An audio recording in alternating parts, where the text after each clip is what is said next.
Crônicas do Amanhecer, por Feijão, Centro Espírita Allan Kardec. Balneário Gaivota, 8 de janeiro de 2018. Guiz, Bíblia e Polícia. Ellis Schwartzman, em sua coluna de 21 de novembro de 2017 na Folha de São Paulo, afirma que dá para conciliar liberdade de expressão e respeito a minorias. O meio liberal levemente de esquerda em que eu e boa parte dos leitores nos inserimos pretende que sim. Sustenta que é possível manter o regime que autoriza a plena circulação de ideias, punindo apenas casos extremos, em que a palavra é usada para incitar o ódio.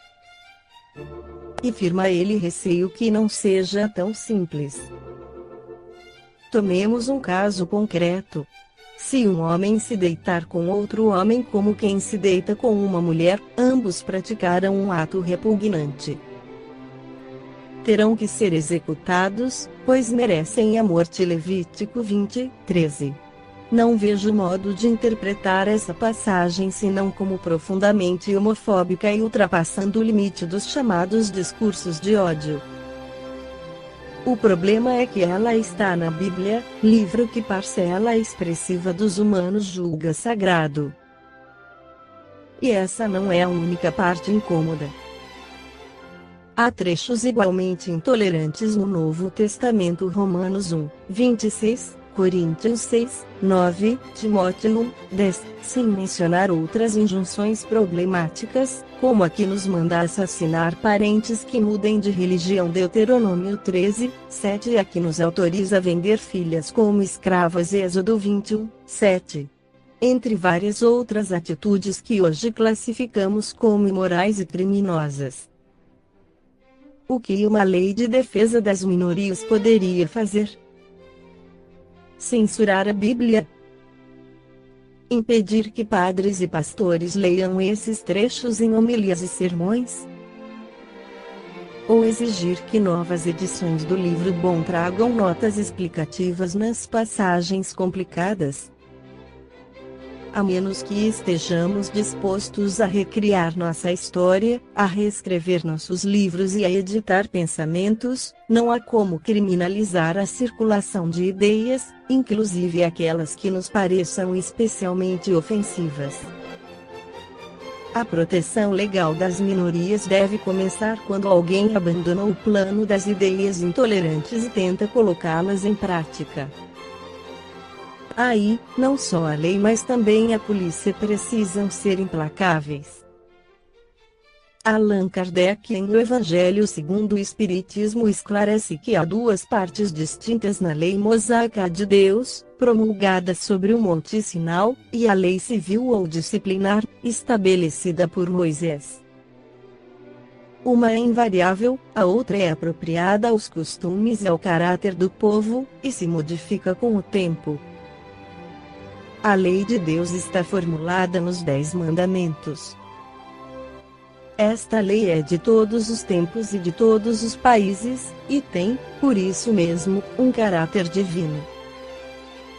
Todas as demais são leis estabelecidas por Moisés, obrigado a manter pelo temor um povo naturalmente turbulento e indisciplinado, no qual tinha de combater abusos arraigados e preconceitos adquiridos durante a servidão do Egito. Para dar autoridade às leis, ele teve de lhes atribuir uma origem divina, como fizeram todos os legisladores dos povos primitivos. A autoridade do homem devia apoiar-se sobre a autoridade de Deus.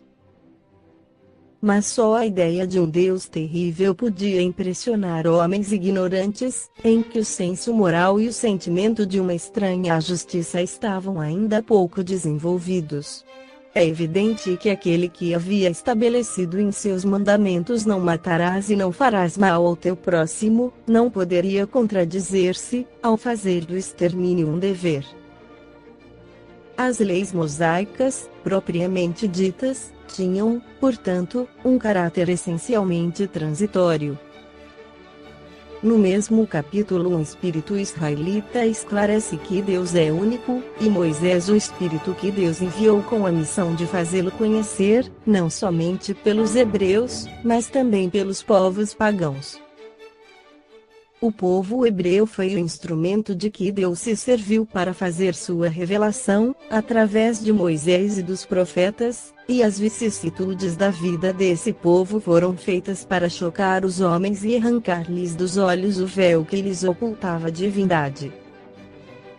Os mandamentos de Deus, dados por Moisés, trazem o germe da mais ampla moral cristã. Os comentários da Bíblia reduziam-lhes o sentido, porque, postos em ação em toda a sua pureza, não seriam então compreendidos. Mas os 10 mandamentos de Deus nem por isso deixaram de ser o brilhante frontispício da obra, como um farol que devia iluminar para a humanidade o caminho a percorrer. A moral ensinada por Moisés era apropriada ao estado de adiantamento em que se encontravam os povos chamados à regeneração. E esses povos, semi-selvagens quanto ao aperfeiçoamento espiritual, não teriam compreendido a adoração de Deus sem os holocaustos ou sacrifícios, nem que se pudesse perdoar a um inimigo.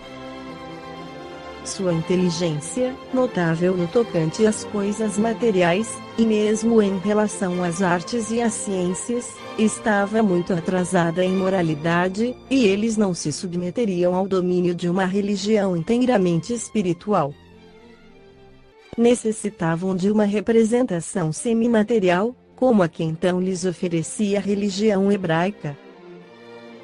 Os sacrifícios, pois, lhes falavam aos sentidos, enquanto a ideia de Deus lhes falava ao espírito. Moisés possuía uma mediunidade prodigiosa, desenvolvida na intimidade do templo egípcio. Todavia, o seu espírito ainda tinha muito o que evoluir. Por esse motivo há discrepâncias entre o que ensinava, tendo como base o Decálogo, e o que exemplificava. Moisés era possuidor de uma personalidade magnética, dominadora, hábil manipulador das massas e grande líder. Sabia incutir nas almas supersticiosas e ignorantes os temores animistas de um Deus vingador e zeloso. A sua prodigiosa mediunidade de efeitos físicos, associada à de outros auxiliares diretos, sobretudo a do seu irmão Arão, que tinha o dom da fala e do convencimento, foram fatores que contribuíram para organizar a nação e a religião judaicas. Contudo, Moisés era um produto do meio onde fora criado, em que o conhecimento espiritual era usado para obter domínio junto às mentes vacilantes. Outro costume herdado da sua educação egípcia está relacionado à infidelidade conjugal, incomum entre os judeus, mais difundida entre os não-hebreus.